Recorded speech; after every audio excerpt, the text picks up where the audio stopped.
De ci, de là, des enfants unijambistes vacillaient, telle la flamme des bougies de leur démarche ondulante. Autour des temples d'Angkor, les démineurs avaient du travail pour le siècle à venir, tant les mines antipersonnelles étaient nombreuses dans la jungle environnante.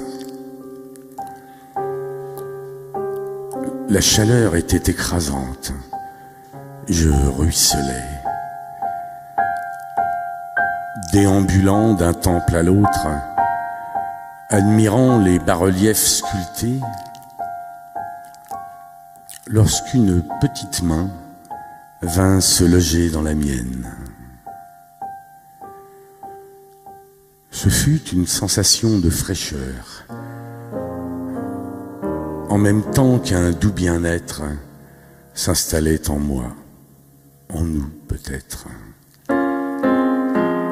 C'était une petite fille de 5 ans qui probablement vivait à côté des temples.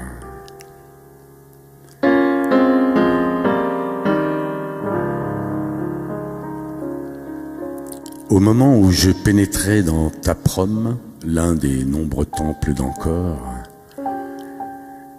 la petite fille aux pieds nus me fit signe de retirer mes chaussures. Tout d'abord, je ne compris pas. Le temple entier était en ruine.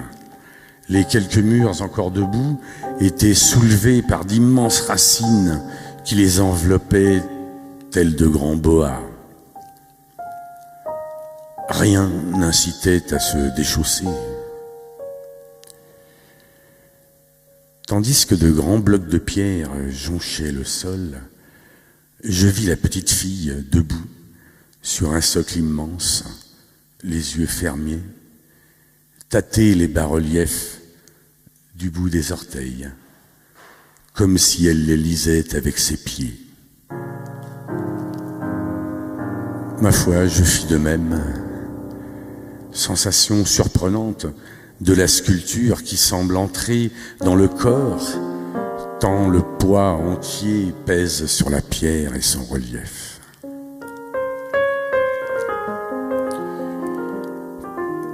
Quelques heures passèrent ainsi, parfois assis à l'ombre d'une porte encore dressée, partageant une bouteille tiède en silence, parfois marchant au milieu des temples ou revenant à Taprom, le plus en ruine, mais résolument mon préféré. Nous arrivâmes aux quelques cahutes en planches et bambous où elle vivait avec sa famille. Son petit frère, unijambiste, nous attendait avec un sourire aussi éclatant que celui de sa sœur. Un sourire sur une seule jambe. Comment ne pas être ému? Il vint s'asseoir sur mes genoux et posa sa béquille contre la table branlante. Nous partagions le thé, toujours sans mot dire, quand parfois de gigantesques fous rires nous envahissaient, nous prenaient tout entiers tant nous ne pouvions nous arrêter.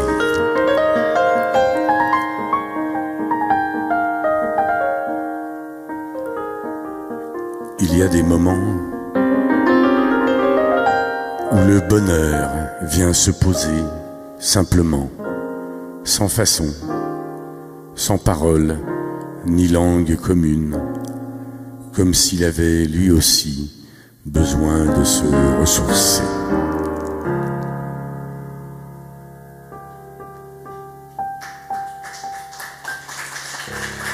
Merci.